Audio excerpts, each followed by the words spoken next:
Salut à tous, c'est Pixelwood, bienvenue pour la première vidéo de ma chaîne. Alors moi je suis un joueur PC, je viens d'arriver sur Blitz, j'ai récupéré le compte de mon cousin là, Julo donc c'est un nom un peu relou parce que bon, il est assez jeune. Ça va changer bientôt. Bon, alors comme première vidéo, je savais pas quoi faire, donc j'ai décidé de faire un peu la base des bases avant de commencer les gameplays et tout. Alors je voulais voir ensemble c'est quoi un char.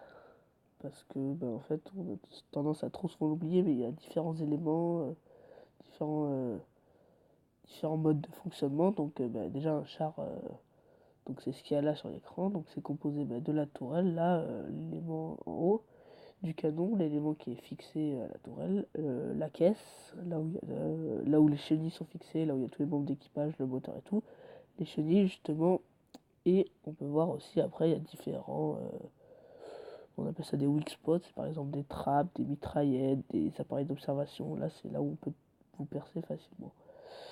Alors,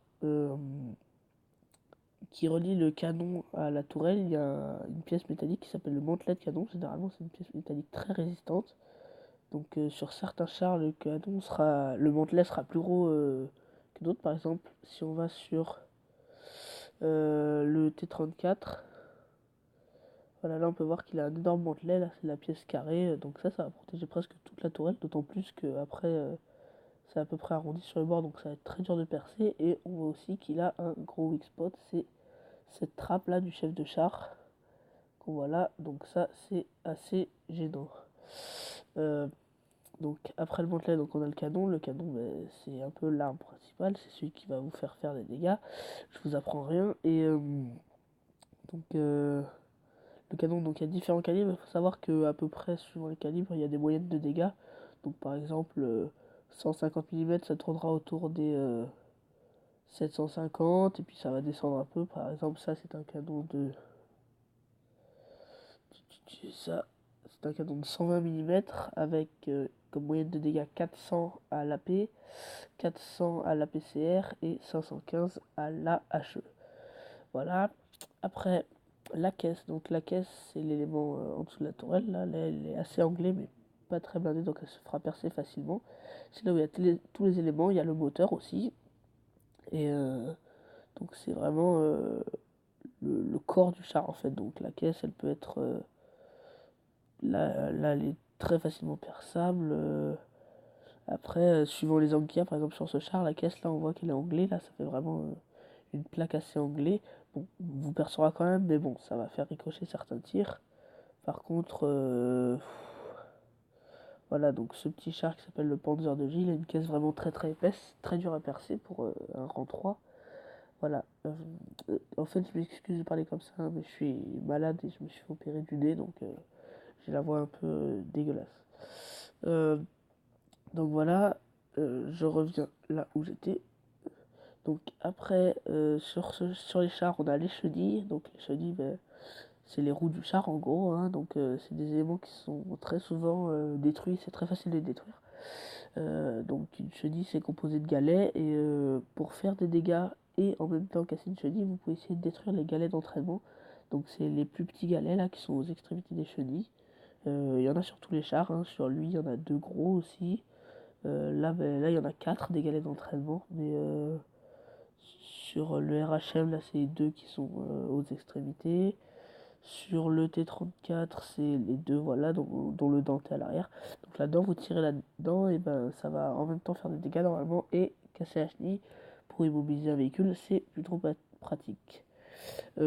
Ensuite, je voulais qu'on voit les mécaniques de repérage, c'est-à-dire que quand vous faites spotter, en fait, votre char, donc il y a une vidéo qui a fait Wargaming sur ça.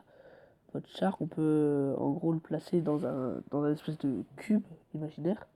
Et à chaque angle, en fait, il y a un point de vision. C'est pas très facile à comprendre, mais en gros, votre char, si on voit par exemple que l'arrière, là c'est un point de vision. Il y en a aussi au milieu, il y en a un sur le bord ici, il y en a un sur le bord avant, il y en a un au milieu là, il y en a un sur le bord avant l'autre, Là au milieu, il y en a quelques autres, hein. Je vais vous mettre le lien de la vidéo de Wargaming dans la description.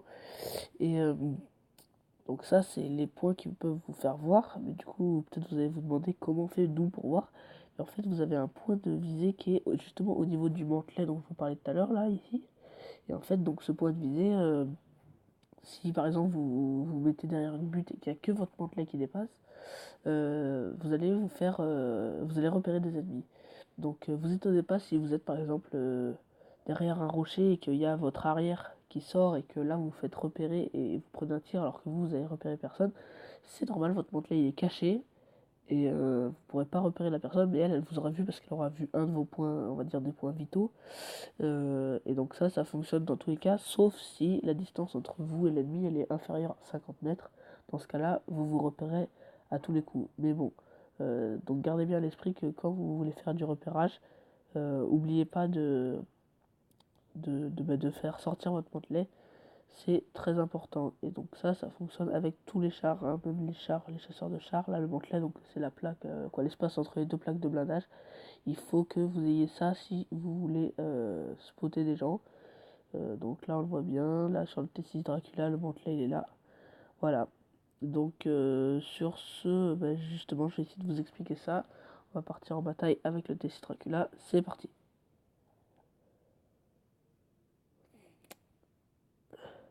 Alors, on est sur Port du Yamato. Excusez-moi. Donc je disais, on est sur Port du Yamato, on est low tier, il y a un IS-6, un IS-3, un ISU 152 dans chaque équipe, Tiger 2, Indian Panzer, 4502A, RHM, voilà. Donc là on va essayer d'aller spotter, voilà l'IS-6 qui dit d'aller à gauche, c'est ça qu'il faut faire, la metagame elle est par là. Donc moi qu'est-ce que je fais? Généralement je pars, voilà, je vais mettre ici, oh là là, le jeu... J'ai des bugs de wifi, hein. J'ai rien qui va pour l'instant pour commencer à tourner les vidéos. Moi généralement je me mets là, j'attends les gens comme ça. Donc là vous voyez mon mantelet il dépasse de la paroi, donc s'il y a quelqu'un qui arrive je pourrais le voir. Voilà, alors là la team, qu'est-ce qu'elle fait? Mais c'est quoi ces teams là qui se regroupent, qui vont dans la ville? Ça devient vraiment pourri ou autre, hein. Les teams font n'importe quoi, c'est rare de croiser des bons joueurs. Moi je suis pas un excellent joueur mais voilà, là...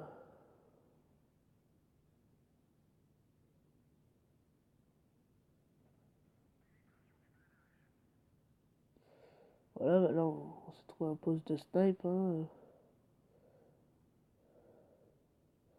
Bon, y a eu combien? Un 2 3 4 5 ennemis qui ont été, 5 ennemis qui ont été spotés. Je sais pas où sont les deux autres. Je vais y aller prudemment parce que ce serait bête de se faire choper. Voilà, il y a l'Indian Panzer qui est ici, vous voyez. Voilà, je fais n'importe quoi. Voilà.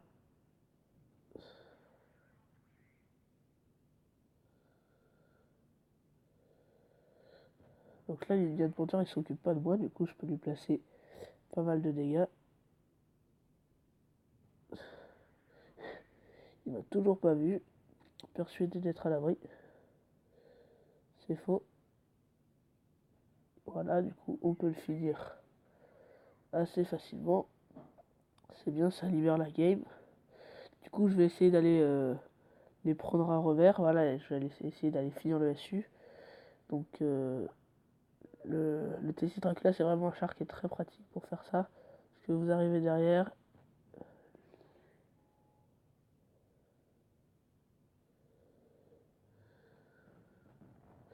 Voilà, donc là j'ai réussi à le troller, j'ai reculé au dernier moment. Donc là j'allais prendre l'IS-3. Voilà. Donc là bah, il se fait encercler, hein, le pauvre il a aucune chance de survie. Voilà, donc là il reste plus que deux adversaires. Il reste un LTTB qui est assez dangereux et le plus gros cadeau, hop.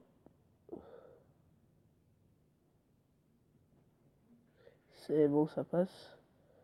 TTB qui essaie de s'échapper, donc on va aller chercher l'ISU. Alors. Aïe, ouch. Il m'a fait mal. Et en plus, il s'est fait avoir. Ah, c'est con ça. Alors là, je fais...